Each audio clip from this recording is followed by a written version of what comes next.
Grandmaster Grivas has written a beautiful series of free books called Chess College, and he has practically explained all the middle game themes, so through a lot of examples from his own games. So this book is clearly a lot of wisdom. The book is divided in chapters that are starting with a very interesting idea on how to assess yourself. In fact, he put these kind of tables that we can use to assess our understanding, knowledge, preparation, and so on and so forth. So he's giving us all the tools a coach should give us, right? And then, of course, like I said, there are the chapters. The different chapters in this book are about attacking the uncastled king, attacking the king castle on the same side, opposite side, then the famous exchange sacrifice, positional sacrifice, outpost, open files, and so on and so forth. The game I want to show you today is from chapter 1, attacking the uncastled king, and it's Grivas as white against Suglarek. I don't know if I pronounce the name right, I'm sorry. It was played in Dortmund 1991. Grivas begins with c4, f5, knight c3, knight f6, g3, g6.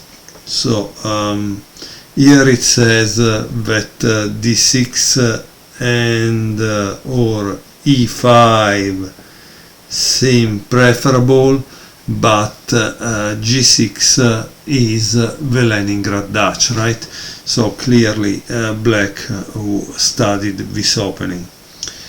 Bishop g2, bishop g7, e4.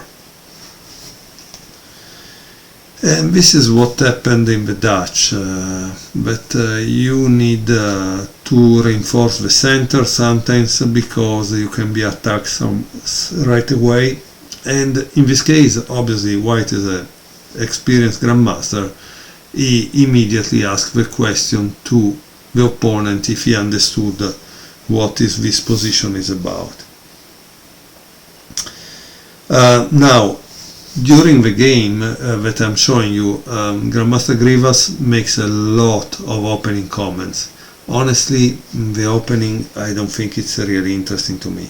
What is interesting is, for example, in this case, that he opened the file, right, on his own king.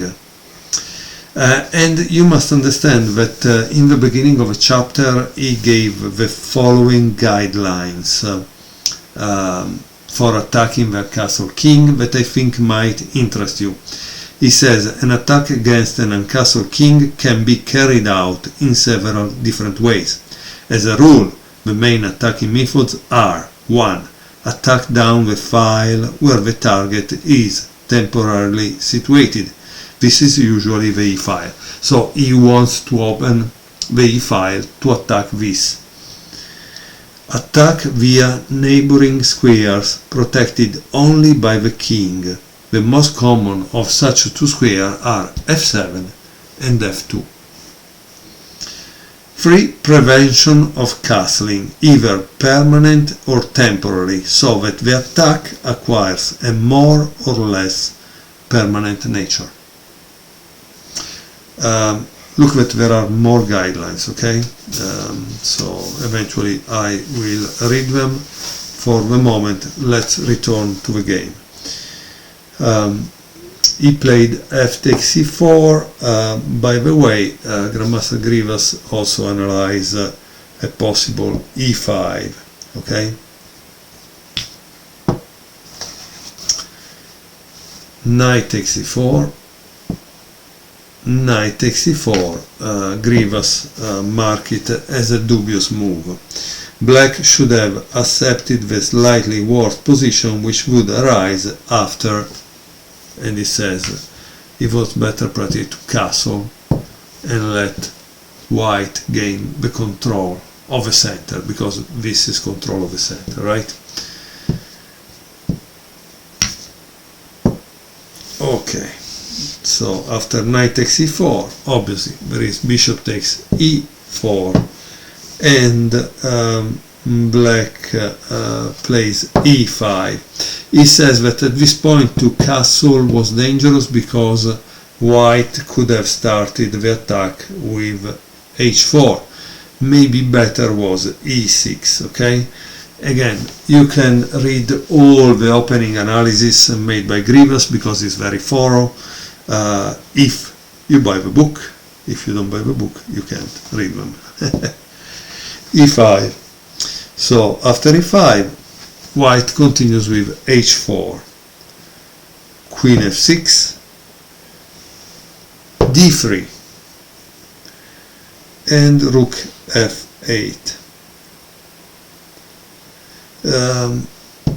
Here, as you can see, there is a very interesting thing, right? He said to attack on f2, and he does that because also the enemy king is in the center, but this is in the center too. Instead he could have castled probably, maybe it would have been better. So obviously you can't now forget this, right? The point is, if you're white, would you play this or would you play this? Which of the two would you play? Be careful, because if you make a mistake, you're going to pay. It seems this move, it's a mistake. Do you know why? Because there is d5. So really not working, but there is more analysis here that proves why it's a mistake, okay? Because also after d5 is not finished the story.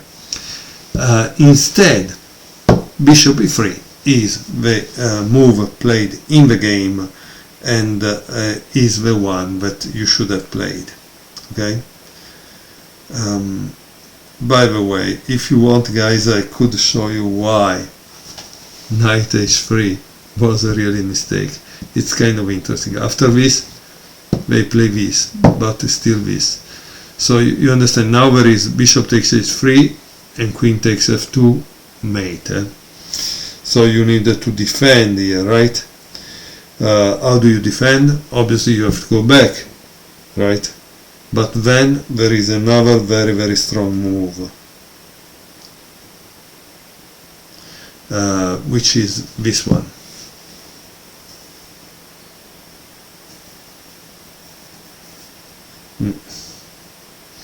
And here Grivas consider only this one, okay? Why? Because you are getting attacked here. So that's kind of a problem. So let's return back. I think this was the position.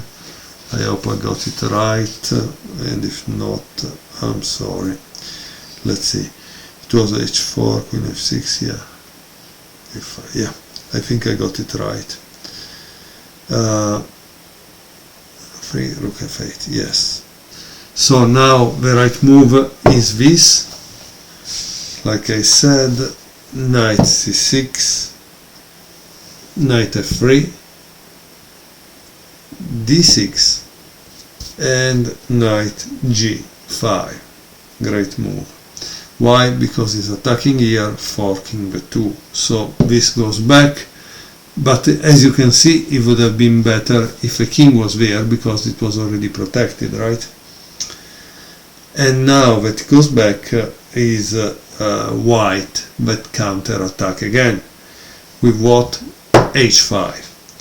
White has obtained a significant advantage due to his kingside initiative and the weakness of the pawn on the g6 h7 chain. As you can see, everything is attacking. Here obviously says black's defensive potential is seriously in doubt. Yeah. Okay, and here black played bishop f5. Bishop f5. Yeah. Is bishop f5 going to save him? No. But if you were white, what would you play here? Because that's kind of important, right? You need to continue to put yourself in the shoes of the player that you're watching and ask yourself the question, how would you continue here? Grandmaster Grivas continue with h6, great move. Bishop f8, and now there is another good move by white, which is bishop takes e6. Why is a great move? Because it prevents this knight from jumping to d4, right? B takes e6. And what do you think white played at this point? What do you think is the move, right? Here you need to realize that this queen is not protected by anything. This is not protected, so Grivas played queen f3. And if, I don't know, the problem obviously now is g4, right? Because this is behind. So king d7, he played g4, but now black played a good move, which is e4. Why e4 is a good move? Not because only attack this, but because attack this. Okay, so that's kind of interesting. D takes e4, queen takes b2, and of course now white castle, okay, because in this way connect the rooks and that is protected. He says here black has managed to retain material parity, but at the cost of leaving his king in the center.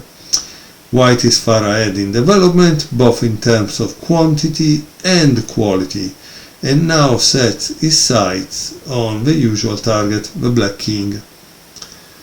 Bishop e6, rook f d1, and here black is defending really well.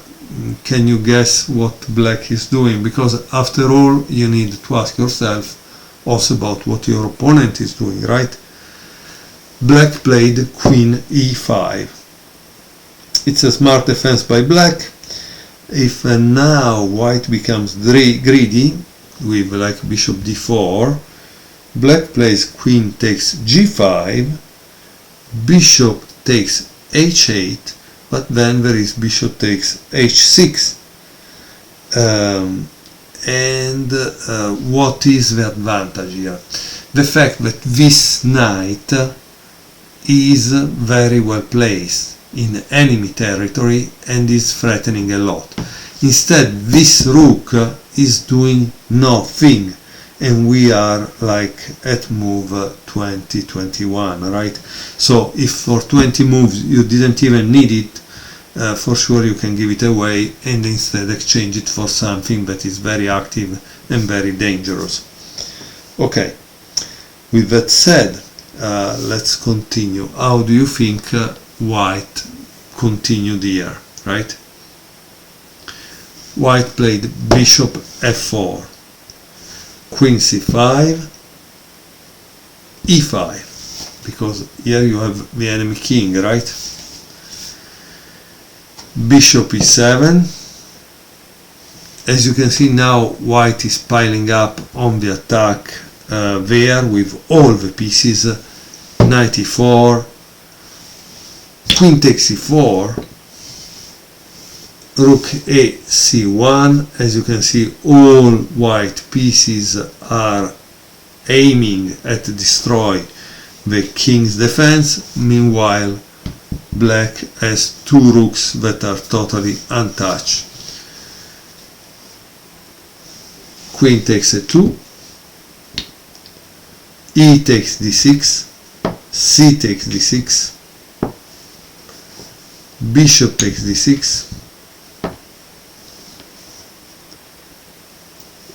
bishop d5, and now there is bishop takes e7 and black resign. Now, why do you think black resign? What is the next move? Which means, if black takes here, what do you play? Well, if black plays there, you play this, queen f6, and when he plays this, guess what you play? What? Queen takes c6. I mean, it's clearly a massacre, and so it was a beautiful game presented by Grivas in his Chess College Volume 1, which is about strategy. The book is not very big, but it's full of very beautiful games that are very, very instructive, so it should be in your library, chess library. Notice that I got it to use, I think, for $5 or $7. Now, the amount of material inside could be maybe, I don't know, 10-15 hours of a Grandmaster, so this book is worth like $1,500, right? So don't waste money in other things. Try to buy something that teaches you about chess. Thank you very much for watching.